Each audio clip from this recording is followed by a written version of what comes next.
Hello student, good morning all of you. आज हम discuss करेंगे storage protein of endosperm and embryo. Storage protein, सबसे पहले storage protein in plants या seed और एंडोस्पर्म और एम्ब्रियो। तो स्टोरेज प्रोटीन सीड जर्मिनेशन के दौरान या सीड का जो प्रोडक्शन होता है उस ही टाइम स्टोरेज होना या इनका प्रोडक्शन होना स्टार्ट हो जाता है। यह स्टोरेज प्रोटीन सीड जर्मिनेशन के टाइम और एम्ब्रियो डेवलपमेंट के टाइम नाइट्रोजन रिसोर्स के रूप में यूज होता है।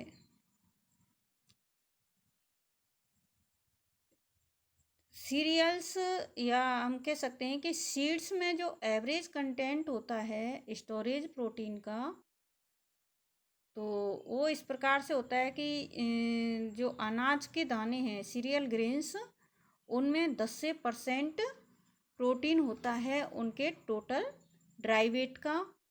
लेगुमिनस सीड्स हैं उनमें 20 से 25%, जबकि नॉर्मल लीव्स होती है उनमें 3 से 5% स्टोरेज प्रोटीन होता है।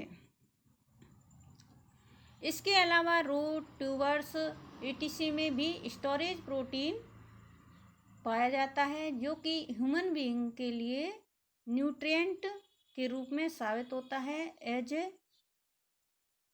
Potato, carrot, etc। प्राइमरी रूप से storage protein endosperm, embryo and protein bodies में एक्यूमुलेट होता है। एंडोस्पर्म सीड के अंदर उत्पन्न होने वाला एक टिश्यू होता है जो मोस्टली फ्लावरिंग प्लांट्स में फर्टिलाइजेशन या हम कह सकते हैं कि डबल फर्टिलाइजेशन के दौरान उत्पन्न होता है। यह एक ट्रिप्लॉइड होता है, इसमें 3 न्यूक्लियस होते हैं, क्योंकि डबल फर्टिलाइजेशन में एक वेजिटेटिव सेल या द्विकेंद्रकीय कोशिका में के द्वारा फ्यूजन होता है, जिससे ट्रिप्लॉइड एंडोस्पर्म का फॉर्मेशन होता है, जबकि जाइगोट डिप्लॉइड होता है।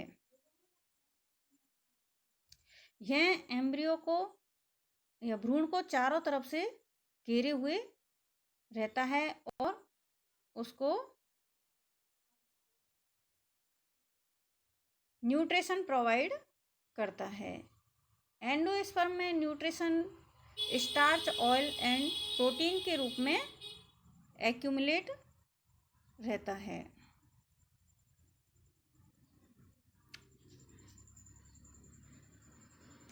एंडोस्पर्म एंड एम्ब्रियो में प्रोटीन एक्यूमुलेशन होता है। वो इस प्रकार से होता है कि जो एंडोस्पर्म का सेंट्रल पार्ट है उसमें 11S टाइप की ग्लोबुलिन एंड स्टार्च का एक्यूमुलेशन होता है, जबकि एलुरॉन लेयर एंडोस्पर्म की बाहरी लेयर में 7S टाइप की ग्लोबुलिन और ऑयल का एक्यूमुलेशन होता है, तथा स्क्यूटेलम एम्ब्रियो का जो सिंगल कोटिलीडन्स प्लांट्स हैं, एक बीजपत्रीय पादप, उनमें एम्ब्रियो का स्क्यूटेलम में 7S globulin and oil storage होता है।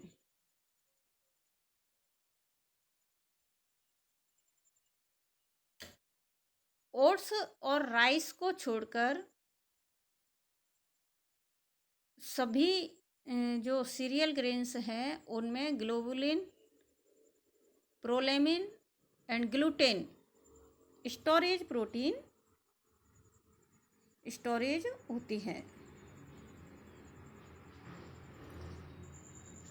सर्वप्रथम स्टोरेज प्रोटीन के रूप में व्हीट से ग्लूटेन नामक प्रोटीन को आइसोलेट किया गया था बेकरी 1745 के द्वारा।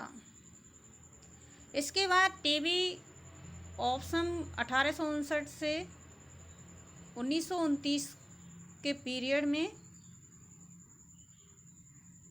प्लांट प्रोटीन केमिस्ट्री की स्टडी की गई और इन्हें father of plant protein chemistry कहा गया। 1924 में इन्होंने वेजिटेबल प्रोटीन्स को आइसोलेट किया और प्लांट प्रोटीन्स को उनकी सॉल्युबिलिटी के बेस पर क्लासिफाई किया। सॉल्युबिलिटी के आधार पर प्रोटीन्स 4 प्रकार की होती है। एल्बुमिन जो कि हाइड्रोजन पेरोक्साइड में सॉल्युबल होती है, ग्लोबुलिन डाइल्यूट साल्ट विलियन में सॉल्युबल होती है, प्रोलेमिन्स एल्कोहल जैसे कि एथेनॉल 70% में सॉल्युबल होती है, जबकि ग्लूटेलिन्स डाइल्यूट एसिड और बेस में सॉल्युबल होती है। ग्लोबुलिन स्टोरेज प्रोटीन एलुरोन की एंडोस्पर्म की आउटर लेयर एलुरोन्स में प्रेजेंट होती है, जो कि डाइल्यूट साल्ट सॉल्यूशन में सॉल्युबल होती है और इसका कोफिशिएंट लगभग 7 होता है।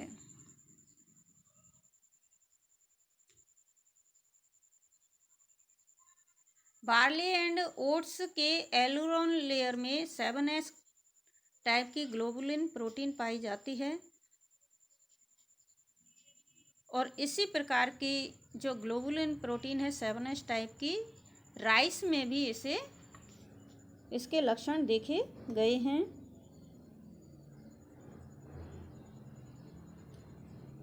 सेवन एस टाइप की प्रोटीन बॉडीज में भी स्टोरेज होती है।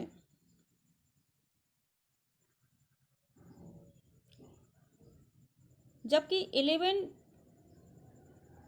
to 12S टाइप की ग्लोबुलिन प्रोटीन है वह राइस एंड ओट्स में एक्यूमुलेट होती है।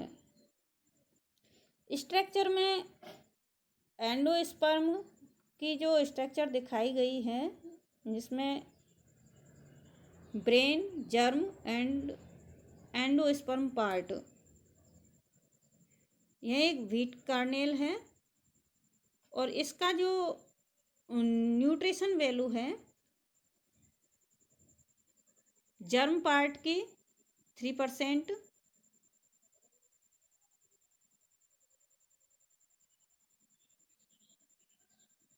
ब्रेन पार्ट की 14% एंड एंडोस्पर्म में 83% प्रोटीन एक्यूमुलेट होती है। राइस एंड ओट्स में ग्लोबुलिन लेगुमिन टाइप के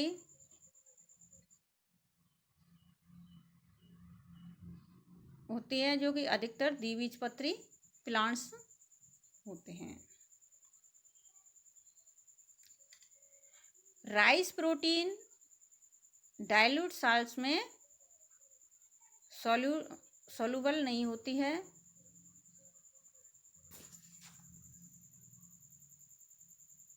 यह क्लासिकली रूप से ग्लूटेलिन्स में क्लासिफाइड की जाती है, लेकिन यह 11 एंड 12S फैमिलीज से ग्लोबुलिन से बिलोंग करती है। 11 एंड 12 ग्लोबुलिन फैमिली से बिलोंग करती है। लेगुमिन और बाइसिलिन टाइप की जो प्रोटीन है में पाइसम सटाइवा में पाई जाती है, जबकि इसी प्रकार के समान की जो प्रोटीन है जैसे फेसोलिन दूसरे जो लेगुमिनस प्लांट्स है जैसे फेसुलस वल्गेरस और ग्लाइसिन मैक्स से पृथक की गई थी। प्रोलैमिन स्टोरेज प्रोटीन एक एंडोस्पर्म की मेजर स्टोरेज प्रोटीन में से है।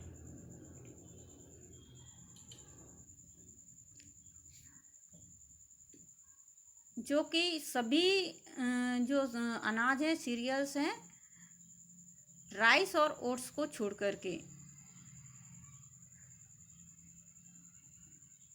इनमें प्रोलीन एंड अमाइड की अधिकता होती है, या यह भरपूर प्रोलीन एंड अमाइड होता है।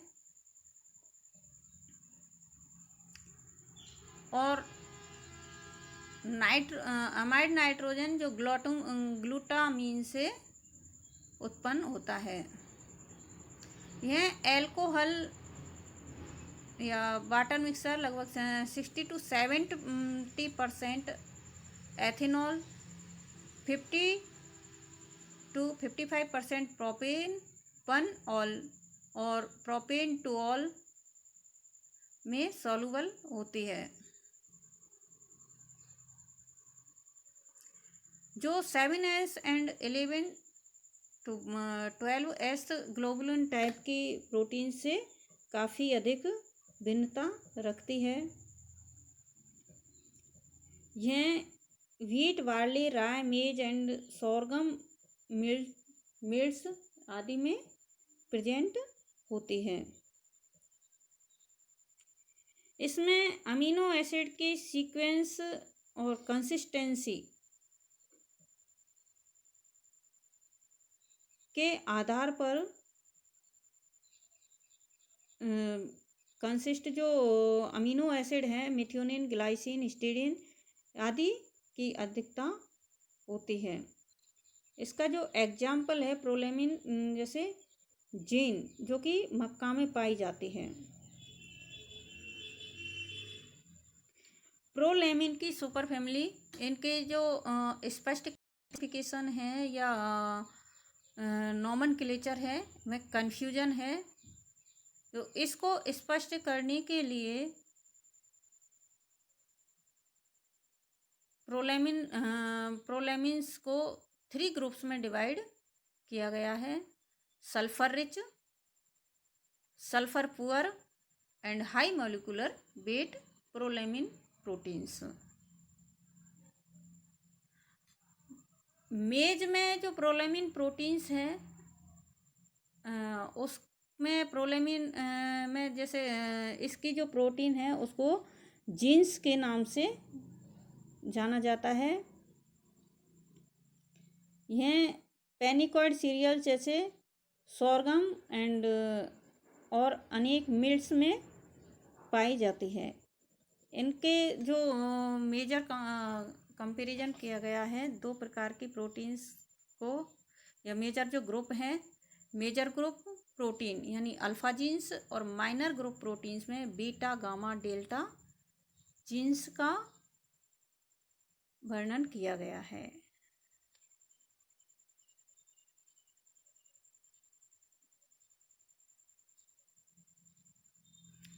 अमीनो एसिड का जो सीक्वेंस है वह beta, gamma and delta genes में की super family beta, gamma, delta genes group वाली सुपर फैमिली में अमीनो एसिड सीक्वेंस पाया जाता है। लेकिन गामा जीन्स प्रोटीन्स में अमीनो एसिड का सीक्वेंस रिपीट होता है जो 2 से 8 तक हो सकता है, जैसे प्रो, वेल, स्टिडीन, leucine etc. Beta zeins and delta zeins दोनों ही रिच मेथिओनिन है with the residue being clustered in a region close to the C terminus in the farmer.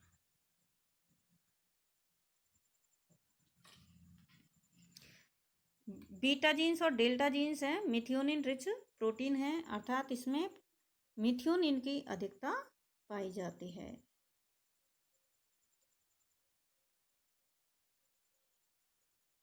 Gluten storage protein, glutelin soluble जो ग्लूटेलिन प्रोटीन है dilute acid और base में soluble होती है।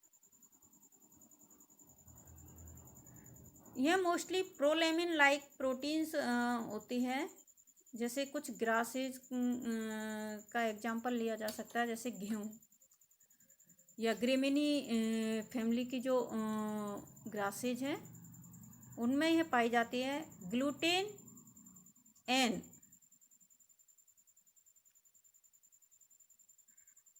Glute L N commonly गेहूँ में पाई जाती है एंड यह जो कि जो व्हीट है उसकी बेकिंग क्वालिटी को बढ़ाती है।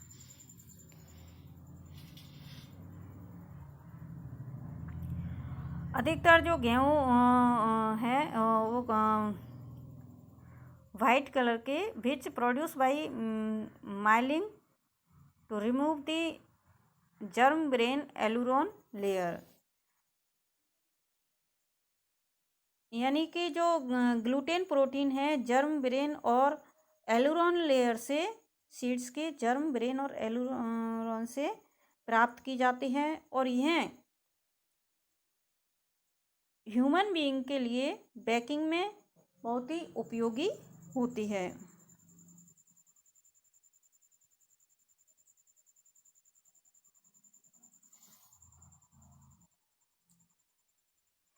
इसमें हाईली स्टार्च एंड ग्लूटेन होता है।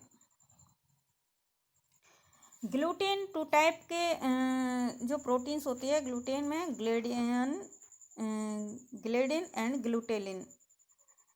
ग्लेडिन एज ए प्रोलेमिन टाइप की होती है जो वाटर सॉल्युबल होती है, जबकि ग्लूटेलिन होती है वो वाटर इनसॉल्युबल होती है। ग्लूटेन कॉन्जुगेशन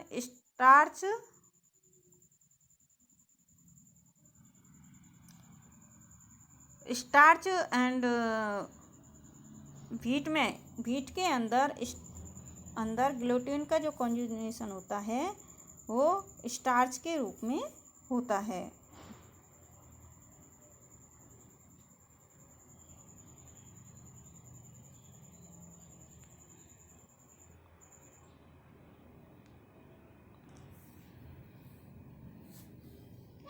ग्लूटेन की जो विस्कोइलास्टिसिटी होती है वह बहुत अधिक होती है, अर्थात जो इलास्टिसिटी होती है, यानी कि गेहूँ में जो सॉफ्टनेस होती है वो बहुत ही अधिक होती है और जिसे लगभग 20 वर्ष पहले से ही इसे यूज में लिया जा रहा है।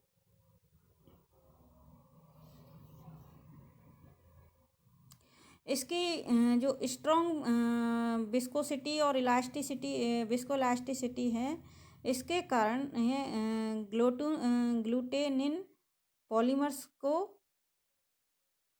की उपयोगिता बढ़ जाती है।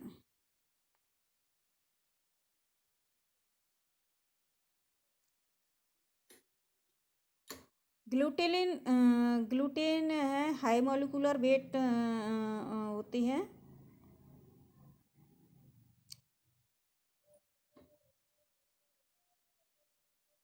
जो डिफरेंट टाइप की ब्रेड मेकिंग क्वालिटी या यूरोपियन ब्रेड्स व्हीट एसोसिएशन से जुड़ी हुई है